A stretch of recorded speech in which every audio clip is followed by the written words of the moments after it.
सो guys Vodafone idea अब बन चुके हैं एक नया ब्रांड जिसका नाम आया है वी।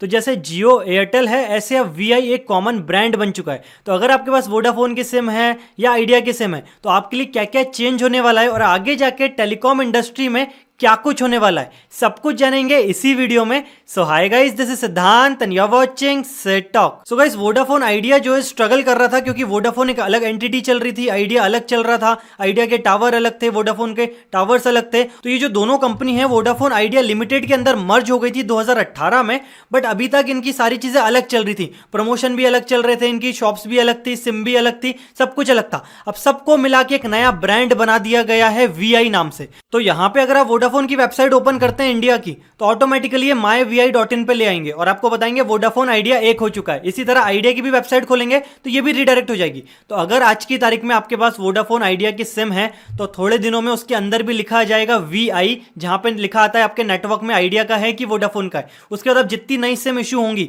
सब वी नाम से होंगी। आपको सारे एड्स भी वी नाम से देखने मिलेंगे और आपके पास जो पुरानी सिम है, पुरानी ऐप यूज कर रहे हो, वो सब हटा के अब आपको वी की ऐप इंस्टॉल करनी पड़ेगी और वी की ही वेबसाइट से आपके सारे प्रीपेड और पोस्टपेड नंबर जो हैं वो आप रिचार्ज कर सकते हो। तो घुमा फिरा के बोले तो दोनों मर्ज होकर एक नई कंपनी आ गई है इंडिया में जिसका नाम दिया गया है वी।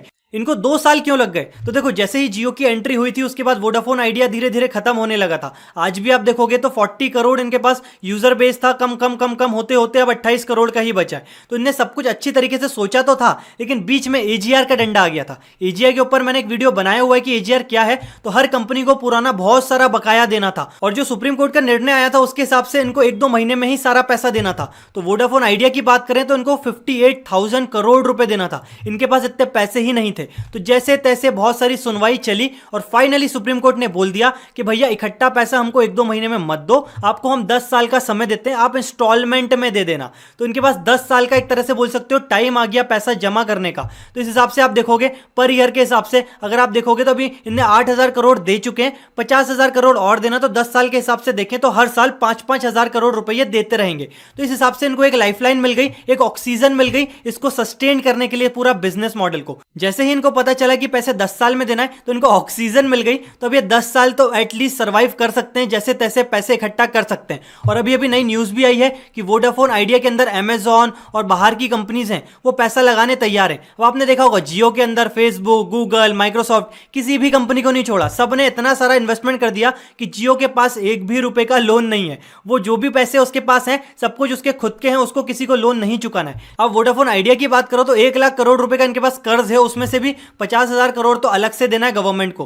तो इनके पास बहुत दिक्कत है पैसे की। लेकिन अभी मर्ज करने के बाद अभी इन्वेस्टमेंट लाएंगे तो अमेजॉन ने बोला है कि हम इसमें पैसा लगाएंगे, सारी चीजें करेंगे। तो जैसे जियो मार्ट कर रहा है, वॉलमार्ट जो है वो भी कहीं ना कहीं अमेजॉन से टक्कर कर रहा है। तो हो सकता है अमेजॉन आगे जाके वोडाफोन आइडिया का नेटवर्क यूज करके अपनी सारी सर्विसेज प्रमोट करे। तो एक तरह से बोल सकते हो सारी कंपनियां अलग अलग ऑपरेटर को पकड़ के अपना अपना काम कर रही है। अब भैया यूजर पर्सपेक्टिव से देखें तो आज की तारीख में इंडिया में सिर्फ 3 ही कंपनी बची है। पहली तो है वी, दूसरी है जियो, तीसरी है एयरटेल। तो जियो आपको पता ही है भर भर के इन्वेस्टमेंट ला रहा है, वो अलग ही एक इकोसिस्टम में जा रहा है। वो बोलना चाह रहा है कि हमारे ही ऐप यूज करो, हमारी ही ऐप पे चैट करो, हमारी ऐप पे वीडियो कॉल करो, हमारी ही ऐप से शॉपिंग करो, सब कुछ हमारा होना चाहिए। नेटवर्क से लेके इंटरनेट तक, इंटरनेट से ऐप तक, ऐप से फोन तक, सब कुछ पूरे घर के अंदर जितनी चीजें हो वो जियो की हो। वो इस पूरे मतलब एक तरह से बोल सकते हो विजन के हिसाब से चल रहा है। वो एक इकोसिस्टम बनाना चाह रहा है कि आपका स्मार्ट घर हो तो हमारे ही नेटवर्क हो, सब कुछ हमारा ही हो।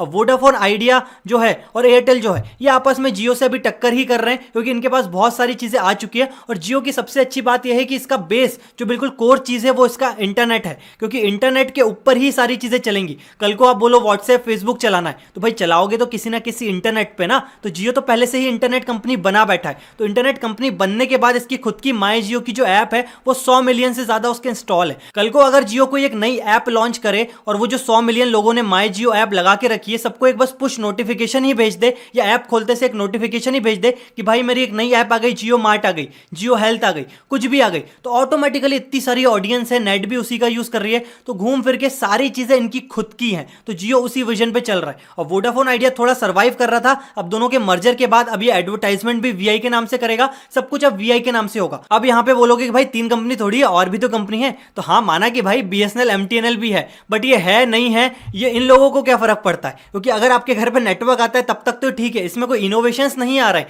ये एक तरह से सरकारी कंपनी बन के खत्म हो जाएगी, रुकी हुई है। अब बंद तो नहीं होगी, क्योंकि जितने भी पीओ में ऑफिसेस हैं, जितने भी सरकारी ऑफिसेस हैं, सब में इंटरनेट जो है वो बीएसएनएल का ही चलता है, सिम वो बीएसएनएल की ही यूज करते हैं, क्योंकि सरकार अपना सारा डेटा जो है वो प्राइवेट कंपनी के इंटरनेट से थोड़ी एक्सेस करेगी, इसीलिए बची हुई है। लेकिन एट द एंड यूजर हम बोले तो हमको वो सर्विसेज ये लोग प्रोवाइड नहीं कर पाएंगे जो हमको सर्विसेज ये प्राइवेट कंपनियां देंगी। तो घुमा फिरा के 3 ही कंपनी बची है इंडिया में। और वैसे आप कौन सी कंपनी चलाते हो, और आप अगर वोडाफोन आइडिया वाले हो तो क्या वीआई में थोड़े दिन रुके रहोगे? क्योंकि अगर आपके पास नेटवर्क नहीं आ रहा है, सर्विस नहीं आ रही, तो अब ये जो इन्हें मर्ज करा है, अब ये जो इन्वेस्टमेंट लाएंगे उससे हो सकता है ये सर्विसेज और अच्छी करें और एक कॉम्पिटिटर बने। तो ये 3 कंपनी आपस में अब कंपीट करेंगे। हमको बीच में लग रहा था कि अब जियो आ गया, जियो ने पहले फ्री बोला, फिर पैसे बढ़ाए, फिर 6 पैसे और बढ़ा दिए 1 मिनट के, तो मतलब अब बिल्कुल मोनोपोली हो गई। लेकिन अब वोडाफोन आइडिया मिलके वापस से कंपटीशन क्रिएट कर सकता है अगर इसके पास इन्वेस्टमेंट आ जाए, जो कि लग रहा है कि बाहर की कंपनियों से ला सकता है। तो अब देखने वाली बात ये होगी आपस में तीनों कंपनी क्या चीजें देती हैं। कल को वोडाफोन आइडिया कुछ ऐसी चीजें दे दे कि जियो एयरटेल नहीं दे पा रहे हो, तो घूम फिर के ऑडियंस उसके पास भी जाएगी। अब 5G का जमाना आ रहा है, तो जियो के जितने टावर हैं वो 5G बाय डिफॉल्ट सपोर्टेड है, तो उन्हें जितनी लाइनें बिछाई है उनको कुछ नहीं करना है, हार्डवेयर सॉफ्टवेयर सब कुछ उनका कंप्लीट है 5G के लिए। लेकिन वोडाफोन आइडिया बोलो और या एयरटेल बोलो, इनको अपना थोड़ा इन्वेस्टमेंट करना पड़ेगा 5G के हिसाब से। तो अब देखने वाली बात ये होगी कि आगे जाके टेलीकॉम इंडस्ट्री में क्या होगा। लेकिन हाँ, ये बात ध्यान रखना,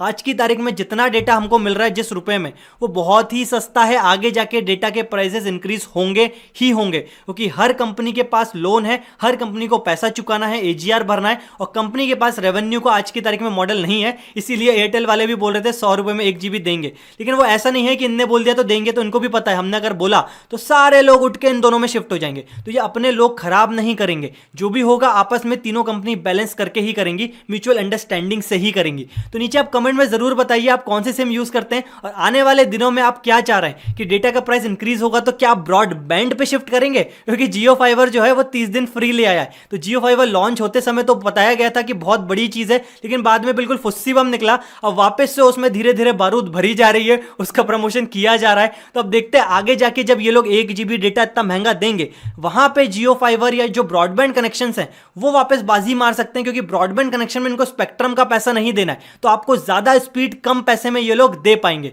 तो अगर आपको वीडियो अच्छा लगा तो प्लीज आप इसको लाइक करिए, शेयर करिए आपके सारे दोस्तों के साथ जो वोडाफोन आइडिया यूज करते हैं, ताकि उनको पता चले। कल को कोई आके बोले कि भाई वीआई की सिम दे दो, तो उनको यही नहीं पता होगा कि भाई वीआई कौन सी कंपनी आ गई।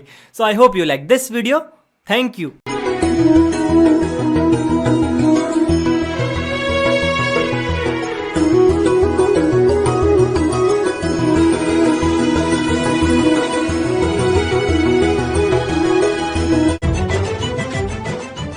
क्या कर रहे हो कृष?